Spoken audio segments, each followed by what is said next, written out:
السلام علیکم. کیسے ہیں آپ سب لوگ؟ امید کرتی ہوں خیریت سے ہوں گے.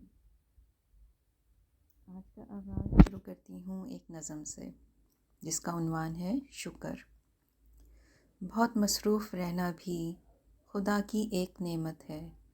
ہجوم دوستاں ہونا، کسی سنگت کا مل جانا، کبھی محفل میں ہنس لینا، کبھی خلوت میں رو لینا، کبھی تنہائی ملنے پر خود اپنا جائزہ لینا، کبھی دکھتے کسی دل پر تشفی کا مرہم رکھنا، کسی آنسو کو چن لینا، کسی کا حال لے لینا، کسی کا راز ملنے پر لبوں کو اپنے سی لینا، کسی بچے کو چھو لینا، کسی بوڑھے کی سن لینا، کسی کے کام آ سکنا، کسی کو بھی دعا دینا، کسی کو گھر بلا لینا، کسی کے پاس خود جانا، نگاہوں میں نمی آنا، بلا کوشش ہنسی آنا، تلاوت کا مزہ آنا، کوئی آیت سمجھ جانا، کبھی سجدے میں سو جانا، کسی جنت میں کھو جانا، خدا کی ایک نعمت ہے. کیسی لگی آپ کو یہ نظم؟ مجھے بتائیے گا.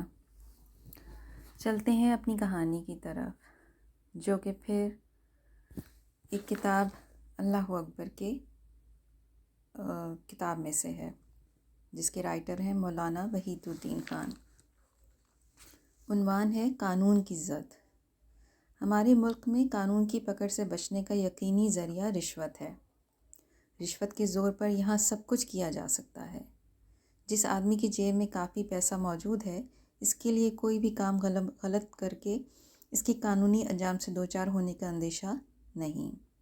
مغرب کے ترقی یافتہ ملکوں میں اگرچہ اس قسم کی رشوت کا رواج نہیں، مگر اصل برائی وہاں بھی پوری طرح موجود ہے. ان ملکوں میں قانون کی پکڑ سے بچنے کے لیے ایک مستقل کاروبار قائم ہے، جس کو لوپ ہول کاروبار کہا جاتا ہے. امریکہ کی دارالسلطنت واشنگٹن میں ایک شخص نے دیکھا کہ شہر میں بہت سی نئی آفس بلڈنگیں کھڑی ہو رہی ہیں. اس کو تعجب ہوا، کیونکہ حال ہی میں اس نے اخبار میں پڑھا تھا کہ صدر امریکہ نے دفتری کارکنوں میں کمی کا اعلان کیا ہے. اس نے ایک عمارتی ٹھیکیدار سے پوچھا کہ ان عمارتوں کو کس قسم کے لوگ کرائے پر لے رہے ہیں. ٹھیکیدار نے کہا کہ وہ لوگ جو لوپ ہول بزنس سے تعلق رکھتے ہیں. آدمی نے حیران ہو کر پوچھا کہ لوپ ہول بزنس کیا ہے؟ ٹھیکیدار نے جواب دیا کہ آپ نہیں جانتے، واشنگٹن میں دنیا کی سب سے بڑی لوپ ہول انڈسٹری ہے. Washington has the largest loophole industry in the world. اس نے مزید بتایا کہ امریکہ کی مجلس قانون ساز قانون بناتی ہے. اب کچھ لوگ محسوس کرتے ہیں کہ ان کے اوپر ان قوانین کی زد پڑ رہی ہے. انہیں تلاش ہوتی ہے کہ ان میں ایسے قانونی شگاف دریافت کریں جن کے ذریعے وہ ان کی پکڑ سے بچ سکیں، مطلب لیگل لوپ ہولز. ان دفاتر میں ہزاروں کی تعداد میں ایسے اعلیٰ دماغ بیٹھے ہوئے ہیں جن کا کام یہی قانونی شگاف تلاش کرنا ہے. چنانچہ لوپ ہول بزنس آج امریکہ کا بہت بڑا اور منظم بزنس بن چکا ہے. دنیا میں انسان کا مقابلہ انسان سے ہے.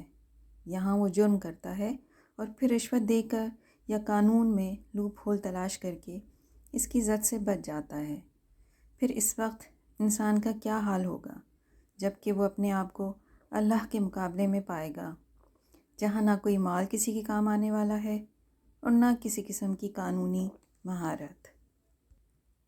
کیسی لگی آپ کو کہانی؟ دوسری کہانی کا عنوان ہے اللہ کی دنیا میں. ایک نو مسلم انگریز نے اپنے حالات بیان کرتے ہوئے کہا کہ اسلام قبول کرنے کے بعد میں نے 1974 میں حج کا فریضہ ادا کیا. یہ سفر میں نے اپنے وطن انگلینڈ سے بذریعہ موٹر کار کیا تھا. دسمبر 1973 کی کوئی تاریخ تھی. میں اپنی گاڑی چلاتا ہوا سوئٹزرلینڈ پہنچا. وہاں زیورخ میں میری بہن تھی جس سے مجھے ملنا تھا. انگلینڈ میں بائیں چلو کیپ لیفٹ کا اصول ہے اور سوئٹزرلینڈ میں دائیں چلو کیپ رائٹ کا اصول. میں جب زیورخ میں داخل ہوا تو مجھے یاد نہ رہا کہ یہاں مجھ کو اپنی گاڑی سڑک کے دائیں طرف چلانا چاہیے۔ سابقہ عادت کے مطابق میں سڑک کے بائیں طرف اپنی گاڑی دوڑانے لگا۔ جلد ہی ایک مقام پر ٹریفک کانسٹیبل نے وسل دے کر مجھے روکا۔ جب میں رکا تو میرے قریب آیا۔ اس نے میری گاڑی کی پلیٹ دیکھی، میرا حلیہ دیکھا۔ وہ فوراً سمجھ گیا کہ یہ انگلش آدمی ہے اور انگلش ہونے کی وجہ سے بائیں طرف گاڑی دوڑا رہا ہے۔ اس نے معنی خیز نظروں سے میری طرف دیکھا اور کہا، جناب، اس وقت آپ انگلینڈ میں نہیں ہیں۔ Sir, you are not in England now. یہ واقعہ بظاہر ایک ٹریفک کا واقعہ ہے، مگر اس میں آخرت کا ایک بہت بڑا سبق چھپا ہوا ہے۔ موجودہ دنیا جس میں ہم ہیں وہ اللہ کی دنیا ہے، مگر انسان اکثر اوقات اس کو اپنی دنیا سمجھ لیتا ہے۔ وہ اللہ کی مرضی کی پیروی کرنے کے بجائے اپنی مرضی اور خواہش کی طرف دوڑنے لگتا ہے۔ جس طرح سڑک کے کنارے ٹریفک کانسٹیبل کھڑا ہو لوگوں کو بتاتا ہے کہ تم اپنے ملک میں نہیں ہو بلکہ دوسرے کے ملک میں ہو، اسی طرح اللہ کے پیغمبر لوگوں کو یہ وارننگ دے رہے ہیں کہ تم انسان کی دنیا میں نہیں ہو بلکہ اللہ کی دنیا میں ہو۔ کامیاب انسان وہ ہے جو اس وارننگ پر دھیان دے، وہ خود سری چھوڑ کر اللہ کی دنیا میں اللہ کے حکم کا پابند بن کر رہے۔ اس کے برعکس ناکام انسان وہ ہے جو اللہ کو بھول جائے اور اللہ کی دنیا میں اپنی خواہش کے رخ پر دوڑنے لگے۔ دنیا میں ٹریفک کے قانون کی خلاف ورزی کا انجام فوراً سامنے آ جاتا ہے، اس لیے آدمی یہاں ٹریفک کانسٹیبل کی وارننگ پاتے ہی اپنے کو درست کر لیتا ہے، مگر اللہ کے قانون کی خلاف ورزی کا انجام آخرت میں سامنے آئے گا۔